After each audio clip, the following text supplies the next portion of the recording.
Hello বন্ধুরা, আমাদের চ্যানেলে তোমাদের সকলকে স্বাগত জানাই। আজকে অনুষ্ঠিত হয়ে গেল মাধ্যমিক 2026-এর ইতিহাস পরীক্ষা। তো আজকে আমরা উপস্থিত হয়েছি সেই ইতিহাস পরীক্ষার যে সমস্ত শর্ট প্রশ্নগুলো আছে তার উত্তর নিয়ে। তোমরা প্রথম থেকে শেষ পর্যন্ত ভিডিওটি দেখতে থাকো, অবশ্যই তোমাদের উপকারে আসবে। তো চলো উত্তরগুলি জেনে নেওয়া যাক। বিভাগ ক এর অর্থাৎ এমসিকিউ এর প্রথম প্রশ্ন, letters from a father to his daughter গ্রন্থে মোট চিঠির সংখ্যা কত? উত্তর হবে 30টি। পরের প্রশ্ন, জীবন স্মৃতি গ্রন্থটি লিখেছেন? উত্তর রবীন্দ্রনাথ ঠাকুর। পরের প্রশ্ন, রাজা রামমোহন রায় ব্রহ্মসভা প্রতিষ্ঠা করেন 1828 খ্রিস্টাব্দে। বামাবোধিনী পত্রিকার সম্পাদক ছিলেন উমেশ চন্দ্র দত্ত। কলকাতা মেডিকেল কলেজ প্রতিষ্ঠিত হয় 1835 খ্রিস্টাব্দে। পরের প্রশ্ন, ভারতে প্রথম উপনিবেশিক অরণ্য আইন প্রণীত হয়? উত্তর হবে 1865 খ্রিস্টাব্দে। পরের প্রশ্ন, গয়া মুন্ডা অন্যতম নেতা ছিলেন? উত্তর হবে মুন্ডা বিদ্রোহের। পরের প্রশ্ন, 19 শতকে সভা সমিতির যুগ বলেছেন ডক্টর অনিল শীল। পরের প্রশ্ন, বন্দে মাতরম সঙ্গীতটি রচিত হয় 1875 খ্রিস্টাব্দে। পরের প্রশ্ন, ভারত সভা অনুষ্ঠিত হয় 1876 খ্রিস্টাব্দে। পরের প্রশ্ন, বসু বিজ্ঞান মন্দির প্রতিষ্ঠা করেছিলেন জগদীশ চন্দ্র বসু। পরের প্রশ্ন, ভারতে হাফটোন প্রিন্টিং পদ্ধতি প্রবর্তন করেন উপেন্দ্র কিশোর রায়চৌধুরী। নিখিল ভারত ট্রেড ইউনিয়ন কংগ্রেসের প্রথম সভাপতি ছিলেন লালা লাজপত রায়। পরের প্রশ্ন, বারদৌলি সত্যাগ্রহ আন্দোলন হয়েছিল গুজরাটে? উত্তর গুজরাট। পরের প্রশ্ন, দেশপ্রাণ নামে পরিচিত ছিলেন? উত্তর হবে বীরেন্দ্রনাথ শাসমল। পরের প্রশ্ন, দুকড়ি বালা দেবী যুক্ত ছিলেন? উত্তর হবে নারী আন্দোলনের সঙ্গে। পরের প্রশ্ন, কনকলতা বড়ুয়া শহীদ হন? উত্তর হচ্ছে ভারত ছাড়ো আন্দোলনে। পরের প্রশ্ন, দলিতদের হরিজন আখ্যা দিয়েছিলেন? উত্তর হবে গান্ধীজি। ভারতীয় সেনাবাহিনী গোয়া দখল করেন? উত্তর হচ্ছে 1948 খ্রিস্টাব্দে। হরিসিংহ রাজা ছিলেন? উত্তর কাশ্মীর রাজ্যের। এই পর্যন্ত হয়ে গেল এমসিকিউ। এরপর এসিকিউ এর প্রশ্ন উত্তর চলছে। একটি বাক্যে উত্তর দাও প্রথম উপবিভাগ, এবং তার প্রশ্ন হচ্ছে বঙ্গদর্শন পত্রিকার প্রথম সম্পাদক কে ছিলেন? উত্তর হবে বঙ্কিমচন্দ্র চট্টোপাধ্যায়।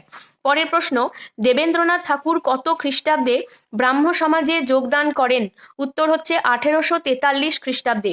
পরের প্রশ্ন, মিরাট ষড়যন্ত্র মামলা শুরু হয়েছিল 1929 খ্রিস্টাব্দে। পরের প্রশ্ন, মতুয়া ধর্মমতের প্রতিষ্ঠাতা কে ছিলেন? উত্তর হচ্ছে হরিচাঁদ ঠাকুর। এরপরে রয়েছে ঠিক ভুল নির্ণয়। প্রথম প্রশ্ন, বিপিনচন্দ্র পালের জীবনীমূলক গ্রন্থটির নাম 70 বছর, এটি ঠিক।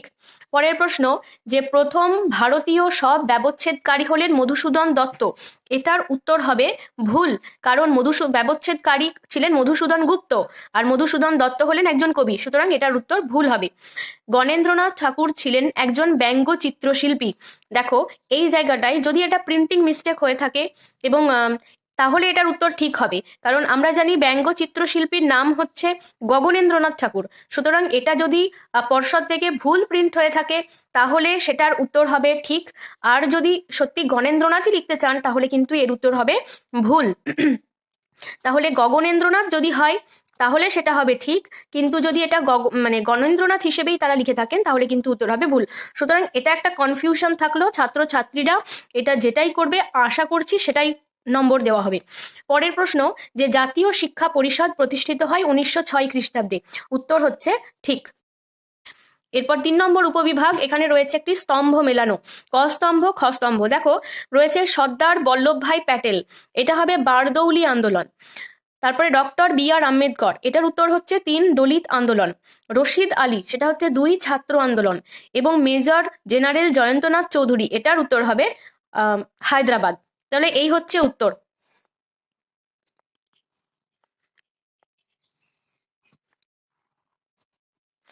তারপরে দেখো উপবিভাগ 4, এখানে একটা ম্যাপ পয়েন্টিং দিয়েছে, আশা করি তোমরা এটার উত্তর পেরেছো।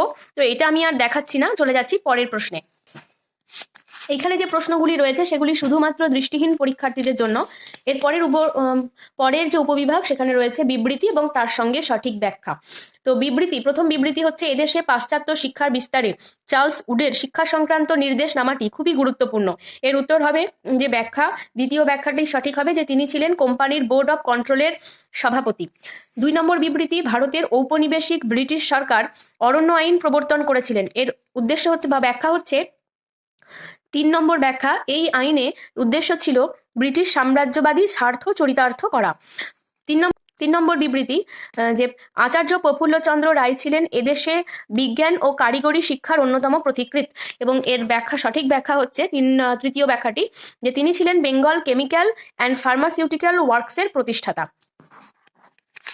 এবং চতুর্থ বিবৃতি রয়েছে, মোপলা বিদ্রোহ অনুষ্ঠিত হয় 1921 খ্রিস্টাব্দে, এবং এর সঠিক ব্যাখ্যা হচ্ছে 2 নম্বর, যে এটি ছিল একটি সশস্ত্র কৃষক বিদ্রোহ। 3 নম্বর ব্যাখ্যা নয়, 2 নম্বর ব্যাখ্যাটি হচ্ছে এর সঠিক উত্তর।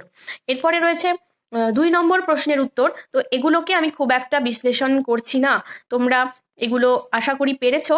এবং জানিও যে আমরা মূলত শর্ট কোশ্চেনগুলো নিয়েই আলোচনা করলাম। তো জানিও যে তোমাদের এই ভিডিওটি কেমন লাগলো, তোমরা উপকৃত হলে কিনা উত্তরগুলো জানতে পেরে। এবং যদি ভালো লাগে তাহলে অবশ্যই আমাদের চ্যানেলটি সাবস্ক্রাইব করে বেল আইকনটি প্রেস করে দেবে সমস্ত নোটিফিকেশন পাওয়ার জন্য। এবং আমাদের চ্যানেলটি অবশ্যই বন্ধুদের সঙ্গে শেয়ার করো, তারাও যাতে উত্তরগুলি জানতে পারে। তো খুব ভালো থেকো, সুস্থ থেকো এবং ভালোভাবে প্রস্তুতি চালিয়ে যাও। পরের পরীক্ষাগুলির জন্য সকলের জন্য শুভকামনা রইল।